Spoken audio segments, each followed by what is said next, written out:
Inshallah, today I'll give you an overview of the story that's coming ahead in Surah Al-Kahf, which is the story of Musa and Khidr alayhim salam. And the person of Khidr is not mentioned by name in the Quran. That's the opinion of most mufassirun. It's a mysterious figure. There have been some interesting stories made up about Khidr alayhi salam in Islamic history. Some pretty cute ones, like this guy who just went to a town and he didn't know anybody there, and he just decided to spend the night in the masjid, and they had kicked everybody out of the masjid, and they asked him to leave too, and he said, okay, I'm leaving in a minute, but he didn't realize, and he passed out, and he woke up, and he's the only one inside the masjid, and this guy brought him fresh food, and he's like, nobody's supposed to be here right now. And he goes, yes, you're right, but I came here to take care of you. And he just gives him food, and he disappears in a poof. And فَعَلِمْتُ أَنَّهُ خِضْر عَلَيْهِ salam. So I knew that was Khidr. Cool. So what I want to share with you first is the beautiful placement of the story from an Imani perspective, from a Hikmatul Quran perspective, wisdom of Quran perspective. We went through an entire passage, or actually two passages that mirrored each other. Right? One with an opening statement, one with a closing statement. And in those two passages, the point that's been reinforced over and over again is Allah has a plan for everything. Down to Allah has a plan for every plant, all the way to Allah has a plan for every nation. Right? And in between, all human beings that live this life, when they stand before Allah, they're going to know that every little thing and big thing was accounted for. Nothing went unnoticed by Allah. Allah's justice is completely perfect and absolute, right? So Allah's planning and His justice and His knowledge has been established in a very thorough way in the two passages that we went through just now. But the problem for most human beings that have a faith problem is actually a problem of questioning why things happen in life. That's really where the problem lies. Why is bad stuff happening to me or anyone else in this world? As a matter of fact, the number one argument that any typical, someone towards it that has atheistic tendencies or just aggression towards God in general, the first things they're going to talk about is either their personal problems or problems in the world. If there is a God, how come this, and this happens? How come this bad stuff happens? And there's a list of bad stuff, right? So that is certainly a big problem to deal with. Now, the way Allah deals with it in this surah is very beautiful. First of all, if you notice, the previous passage, or the two passages, were all about, first of all, briefly about Allah's planning in this world, but really primarily highlighting what is going to last and what is the perfect justice of Allah in the akhirah. This world is not about perfect justice. The next world is, right? And yet Allah Azza wa Jal is going to bring everything back in order. Everything is going to be balanced out. But you have to believe in the unseen for that. You can't just believe in the seen world. You have to believe in the unseen. I would even argue, from whatever I've been able to understand, even in the Fatiha, it's actually Allah's perfection is part of Allah's perfection is actually in the creation of an afterlife.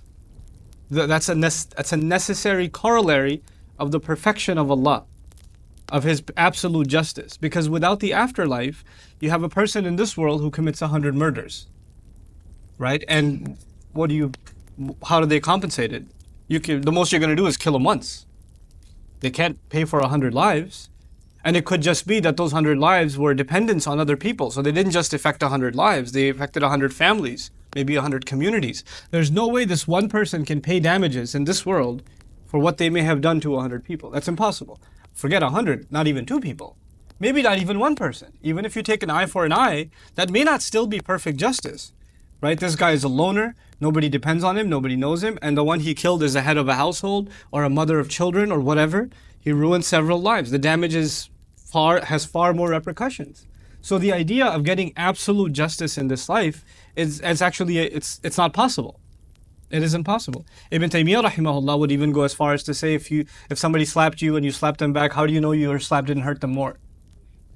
So when he talked about the one being muqtasid, the one, because Allah says, minhum zalimun nafsihi wa minhum muqtasid, the one who's fair, absolutely fair. He said even absolute fairness technically can't exist. You could try your best, but how do you know you're not crossing a line? How do you know your punch wasn't harder than the punch that was thrown at you, kind of thing, So the safer route for you is to forgive. That's what he would argue. But look, what does the afterlife do? Every debit is credited. Every credit is debited. Anything somebody got away with, they didn't get away with it. Allah recorded it. لا يغادر صغيرة ولا كبيرة إلا أحصاها. There's no way out. It's all going to be paid for. And if you don't believe that, then it's going to be hard to believe in a God that's fair when you only have this life, when that's all there is. You know, and we, subhanAllah, in our faith, we have this reliance on Allah's mercy and a reliance on Allah's justice, a dependence on Allah's justice. Like for ourselves, we're hoping for Allah's mercy. But when we see crime in the world and we see injustice in the world, we actually lean on Allah's justice. Like these people won't get away with what they did. And that's why Allah gives that as a consolation in the Quran. أَمْ حَسِبَ الَّذِينَ اجْتَرَحُوا السَّيِّئَاتِ or أَمْ حَسِبَ الَّذِينَ يَعْمَلُونَ السَّيِّئَاتِ أَنْ يَسْبِقُونَ. Did people think the ones that have done crimes against us or committed evil deeds, that they got ahead of us? That they got away? سَاءَ مَا يَحْكُمُونَ. What a horrible decision they made. This was actually said to the Muslims when they were being tortured. And the cry comes, how can they get away with what they're doing to us? In Mecca, how could they get away with that? And then those ayat came. You think they just got away with it? No. They didn't get away with it. They're not paying for it now. Doesn't mean they're not going to pay for it, right? That's Allah's perfect justice is directly associated in the Quran with Allah Azza wa Jalla's creation of the akhirah, the afterlife. And so I wanted to highlight first that point because the last two passages that I ran through with you were just about that, just establishing that concept that the justice of Allah is perfect. But that is the akhirah, it's the unseen. And it's like there's a curtain between us and the unseen. Like all we can see is this world. We don't see the unseen. We don't see the akhirah, we don't see the angels. We don't see the behind the scenes source code of Allah's design, Allah's plans, right? What's going to happen in this story is basically for a few instances, Allah is going to lift the curtain a little bit and you can get a peek at what's going on behind the scenes. So something's going to look really bad, you know, like if you know the story of Musa and Khidr, he goes on a journey to learn, which we'll talk about in some depth. But when he goes on this journey to learn, alayhi salam, the first thing he's told is, look, the lessons I want to teach you, you don't have patience to deal with. You just don't have the patience. لَن تَسْتَطِيعَ مَعِيَ صَبْرًا. That's the first assessment of his teacher, by the way, that your barrier to learning is your impatience. That's his first, assessment. By the way, sabr isn't just patience, it's also not being able to remain consistent. So for a student, one of the biggest dangers, even if there's a student as great as Musa alayhi salam, the danger is not being able to be consistent and also not being patient. Those two things together, right? So if that's a danger for him, that's certainly a danger for you and me in our barriers to learning. Anyway, so he says, you're not going to be able to be patient with me. Now, why is he not being patient? Because he sees things he can't tolerate. He sees basically, in two cases, injustices, and towards others, and in the third case, injustice towards himself. Right? In two cases, it's either this ship that's being wrecked, or a child that's been killed, and in the third case, he did all this work and he didn't get compensated. We could have just gotten paid at least. We're starving, right? On a side note, by the way, part of the beautiful perfection of the surah and the symmetry of the story is that it began with him being hungry and asking, where's the fish? We gotta eat. And that's where trouble began. That's when his student got in trouble with him. Okay? And the story ends when they do hard work and they wanted to eat, right? And يَسْتَطْعَمَ أَهْلَهَا. They wanted to eat food. And he says, we could have gotten paid. Now, why would they want to get paid? It's obvious in the ayah, because they wanted to eat food. And he's like, that's it. You're expelled from this university. And he's, so where it began is kind of where it ended with hunger of Musa alayhi salam. I thought it was adorable. But anyway. But anyhow, in all three of these stories, then Allah lifts the curtain. And he shows a little bit of a peek of the unseen. So you know that justice isn't just waiting until the day of judgment. There is justice happening in this world as well. There are things that are fully going to be compensated, but in a limited sense, Allah is still executing justice every single day in this world, in ways you cannot directly understand. So even the death of a child, which you might think is a horrible thing, there's more at play. Even something like a ship being damaged, there's more at play. You didn't get paid, yes, that's unfair, but there's a bigger thing at play here. There's a larger problem here, okay? Because by the way, if they did get paid, then they'd have to get paid from the money that's hidden inside the, underground. which means that the location of those assets would be exposed to a very greedy nation. Right? So they couldn't get paid. Even though fairness would suggest that you could take some money out of there because you're the one protecting it or you're the one building that wall, they couldn't do that. Nobody else is going to pay them. Actually, they were providing the service to those two boys, not anybody else, right? Anyhow, so that's a little bit of kind of the overview of the story. Now I want to show you the organization of the story, just some things. There are a few passages in this story. The first of those passages, I'll run through the translation quickly. Don't worry about my notes. They don't make any sense to any normal human being. وَإِذْ قَالَ مُوسَى لِفَتَاهُ, when Musa said to his young lad, Fata. Fata means young man. Fata is the same origin as the word fatwa. What does fatwa mean? What does fatwa mean? Legal verdict? Legal ruling, right? Actually, fata yaftu means to pass a judgment. And fata means when you're at the age where you're responsible for the judgments you pass, for the decisions you make. You know, when you're no longer a minor in the legal sense, you're an adult now, you may be tried as an adult, that's when you're called a fata. That's why fata and fatwa are from the same origin. Same way when girls are of the age where their decision is their own, which means they're ready to get married, they're called fatayat. That's when they're called fatayat, okay? Anyhow, so when Musa alayhi salam said to his fata, La abrahu, you did la ma bariha, madama, mazala. What is ma bariha? I don't remember. Okay, good, you don't remember either. We'll forget together. You'll remind me tomorrow, or one day. La abrahu hatta abluga majma' al-bahrain. I'll translate, I will not abrah until I reach... anyone know? Nobody remembers Abraham? Well, I'll keep going. La abrahu actually means I'll keep going. Hatta abluga majma' al-bahrain, until I reach the union place. Majma', by the way, a dharf, right? Maf'alun wa maf'ilun wa maf'alatun. The place of the union of the two seas. Aw amdiya hukba, or I'll spend lifetimes going. So he's showing his commitment to just, I need to find this place where the two waters meet, the two bahr meet. فَلَمَا بَلَغَ, then when they finally reached it, both of them reached it. مَجْمَعَ بَيْنِهِمَا, the union between the two of them, between the two seas. نَسِيَا حُوتَهُمَا, both of them forgot their fish. Allah is not saying that the young man forgot the fish. Allah is saying نَسِيَا. هُوَ نَسِيَهُمَا. They're both responsible for forgetting the fish. فَاتَّخَذَ سَبِيلَهُ فِي الْبَحْرِ سَرَبًا, and it took its path. The fish took its path in the sea. Sarab comes from the word sarab. Sarab is a little bit different from sharab. Sharab is drink. Sarab is the image of a drink, meaning a mirage. It looked unreal. فِي الْبَحْرِ سَرَبًا, in a way that was unreal. Like it didn't. Is that really happening? I must be tired, and you just kind of pass out. Because this half-eaten ship, or fish rather, is jumping off ship and then jet skiing down the sea, and it's leaving a wake too. That's called, Saraba is also the wake that it leaves behind. So that's what happened. فَلَمَّا جَاوَزَ, I'm missing a fa. فَلَمَّا جَاوَزَ قَالَ لِفَتَاهُ آتِنَا غَدَاءَنَا, when they passed by it and they've already crossed it. When they've crossed it, he says to his young man, his intern basically, who's also considered a prophet according to Israelite tradition, right? Atina ghada'ana, bring us our lunch. لَقَدْ لَقِينَا مِنْ سَفَرِنَا هَذَا نَصَبًا, we've met with quite a bit of exhaustion because of this journey of ours. Interestingly, the word nasab means exhaustion. It's the most exhausting of the three status also.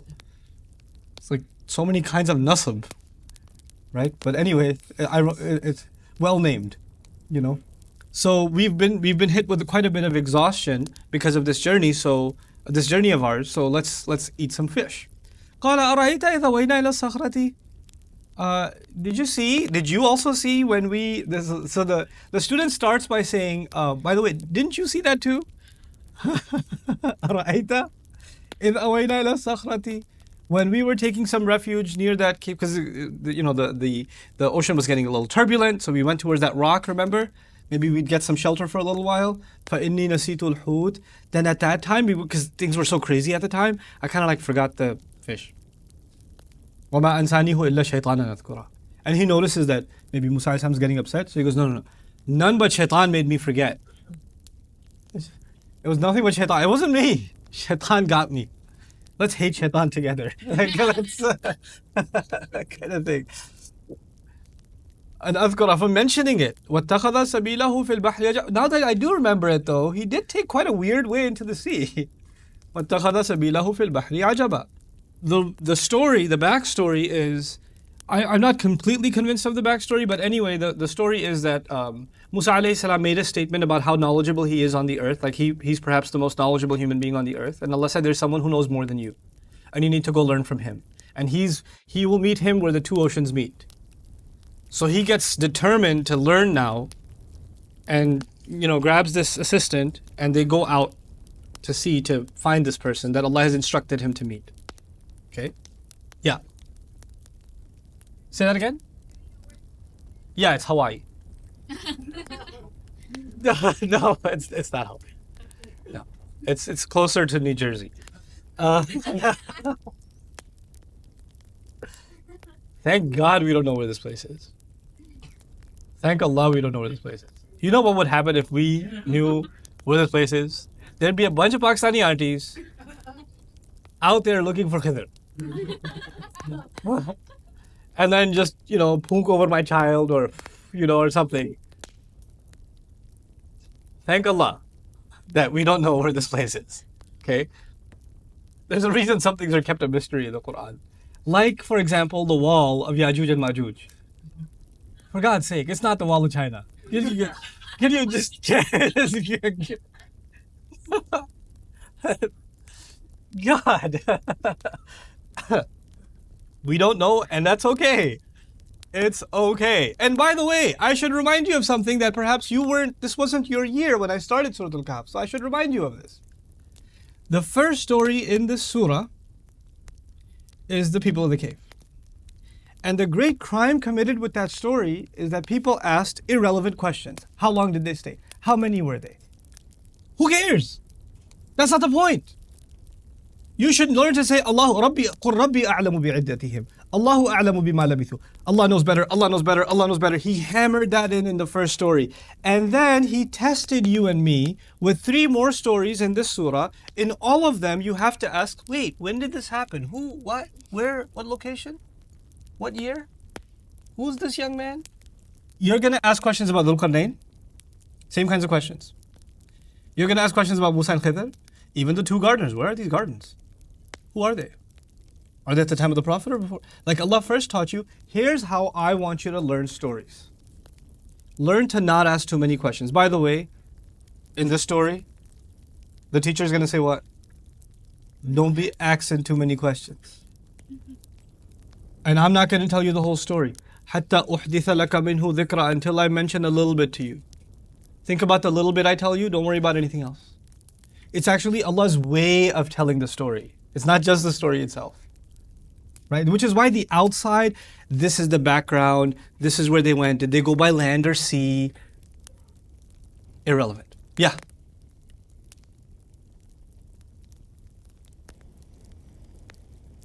Fantastic question. Excellent question. How do we draw the line between seeking knowledge, because that's what we're trying to do, and asking too many questions? You can ask as many questions as you want. Learn to ask the right questions, and you can ask as many questions as you want. The thing is not you don't have the right to ask questions. The thing is, what is the thought process that leads you to your question? You're learning the story of Yusuf. Hey, what's the minister's wife's name?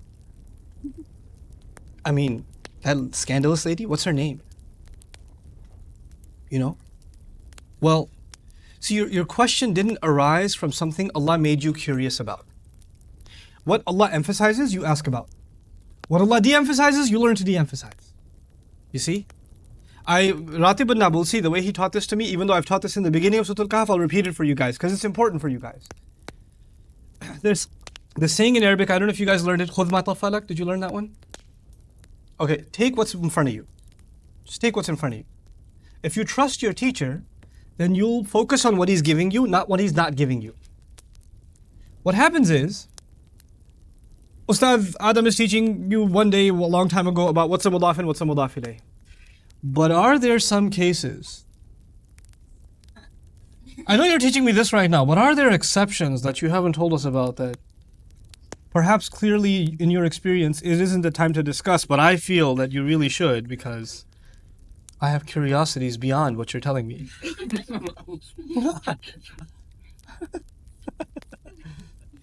So Sheikh Ratib Nabusi gave this epic story, man. So good. He goes, there's this guy, he's like successful in business, right? And he's made hundreds of millions. And he decides after making all this money that he just wants to teach young people entrepreneurship. He's going to teach business. He's not going into the teaching profession because he needs the money. He just wants to do it as a benefit to young people, the next generation. So he goes to business school and teaches. By the way, if you have a professor like that, take his class. If you have a guy that's been a business professor for 30 years, as opposed to a guy that left the business world and came to be a professor, go to the guy that's left the business world and come and be a professor. Because they give you real world knowledge, right? Non-textbook knowledge. So he goes and teaches this class, and he wants to teach students by way of example. So he says, you know, guys, if there's this man wants to start a business. First, he did a lot of research into his product and the location where he wants to open his retail establishment. He did a lot of research about pricing and rent versus buying. He looked at the tax strategy. He looked at the location. He looked at the kind of advertising and branding and the colors that he should be looking at. He looked at inventory and income versus expenses. How much should be he's spending in the first quarter, the second quarter? What were his projections for the first year? He makes this whole story up about this guy who's starting his business. And he put it in the form of a story. Why? Because then students can remember it easier. If you make a list of things, right, then it's harder to remember. If you put it in a story, like the words Arab said are feminine, it's just easier to remember, right? So he makes this amazing story and he tells it in class and everybody's like taking notes. And one student raises his hand and says, so what color shirt does he wear every day?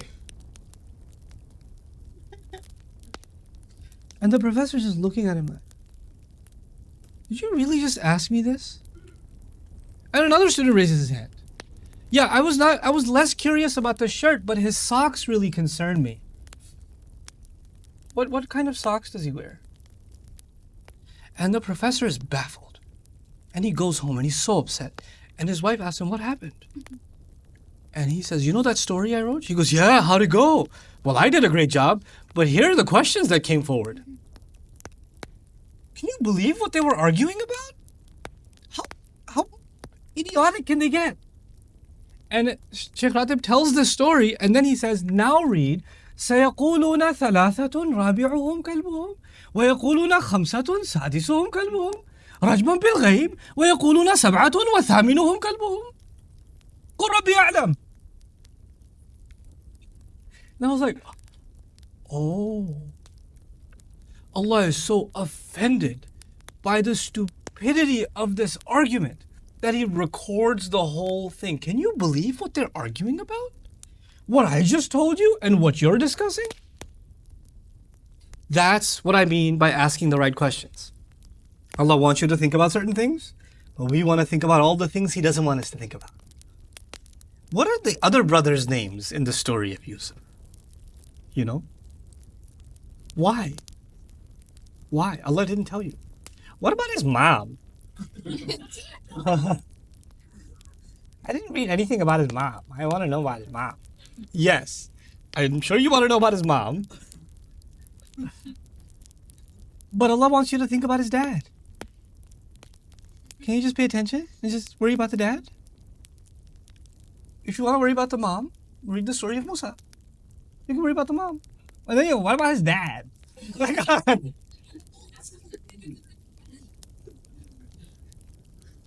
Is that clear? Like, as one of the most beneficial things you'll learn in the study of Quran is what kinds of questions to ask, how to think.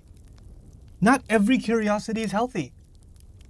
The Quran, it keeps asking you to think. Because thought process gives you direction. Without thought process, you don't have direction. Your questions go in every direction. And unfortunately, this is the unfortunate thing, you must maintain commitment to your thought process when you study Islam. You have to be committed. You know why? Because you're going to read a lot of books and you're going to read a lot of tafsirs where they're not committed to the same thought process.